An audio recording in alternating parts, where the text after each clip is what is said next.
এমন অবস্থায় আমার বাসায় এই পরিস্থিতিতে পুলিশের এরকম তল্লাশি এবং হয়রানি, সেটা আমরা এই বর্তমান বৈষম্য বিরোধী সরকার বা শিক্ষাবন্ধ যে সরকার, তাদের কাছে আমরা প্রত্যাশা করিনি।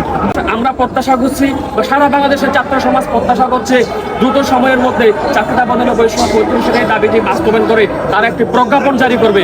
এই সরকার যেহেতু একটা কমিশন গঠন করেছে, শিক্ষার্থীরা আস্থার জায়গা তৈরি হয়েছে, আমরা মনে করি দ্রুত সময়ের ভিতরে এই সুপারিশকে রাষ্ট্রের কাছে দিয়ে একটা প্রজ্ঞাপন জারির মধ্যে শিক্ষার্থীরা রাজপথ থেকে পড়া টেবিলে বেরিয়ে দেবে।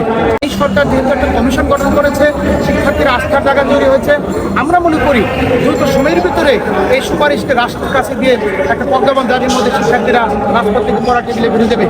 এমন অবস্থায় আমার বাসায় এই পরিস্থিতিতে পুলিশের এরকম তল্লাশি এবং হয়রানি, সেটা আমরা এই বর্তমান বৈষম্য বিরোধী সরকার বা শিক্ষাবন্ধ যে সরকার, তাদের কাছে আমরা প্রত্যাশা করিনি। তাহলে অতীতের সরকার আর বর্তমান সরকারের মধ্যে পার্থক্য থাকে না।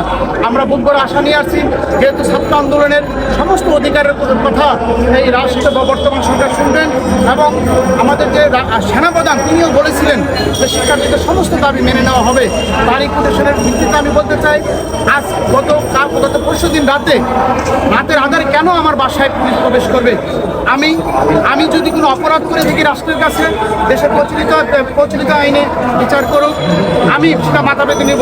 কিন্তু কোনো অন্যায় অযৌক্তিকভাবে একটি পরিবারের কাছে পুলিশ ঠেলে দিয়ে এই যে একটা বিব্রতকর পরিস্থিতি তৈরি করা, এটা কামনা করি না।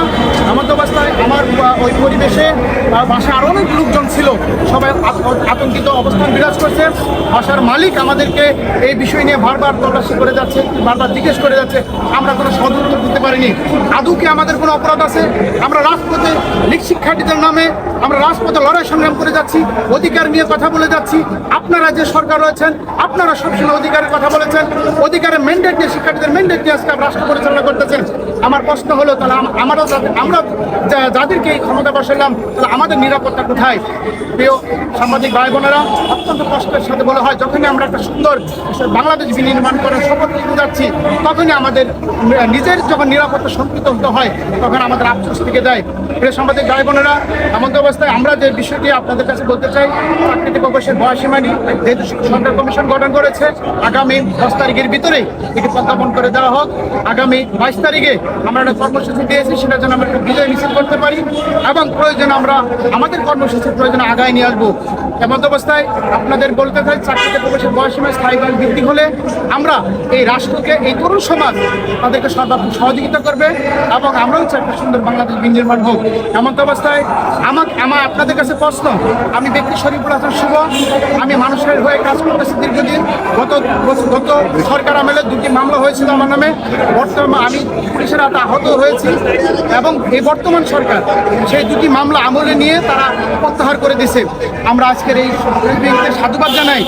তারই এহেন পরিস্থিতিতে গত 5 তারিখে কেনই বা কোন পুলিশের ইন্ধনে বা কাদের ইন্ধনে আমার বাসায় পুলিশ প্রেরণ করা হলো, এটা আমি রাষ্ট্রের কাছে জবাব চাই, এবং এটার যাতে কোনো পুনরাবৃত্তি না ঘটে।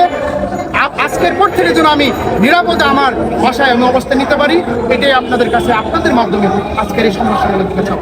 আপনারা জানেন যে আমরা বিগত 2023 সালে 30 আগস্ট থেকে লাগাতার কর্মসূচি চালিয়ে আসছিলাম। সেই লাগাতার কর্মসূচির অংশ হিসেবে আপনারা দেখেছেন 2023 সালে যখন কর্তৃত্ববাদী সরকার ছিল, তখন নানানভাবে আমাদের শান্তিপূর্ণ আন্দোলন সংগ্রামে পুলিশ দিয়ে আমাদেরকে হয়রানি করা হতো, আমাদেরকে বিভিন্ন সময় হামলা করা হয়েছে, নির্যাতন করা হয়েছে, এবং 2টো মামলা দিয়ে আমাদের শিক্ষার্থীদেরকে বিভিন্ন সময় দমিয়ে রাখার চেষ্টা করা হয়েছে।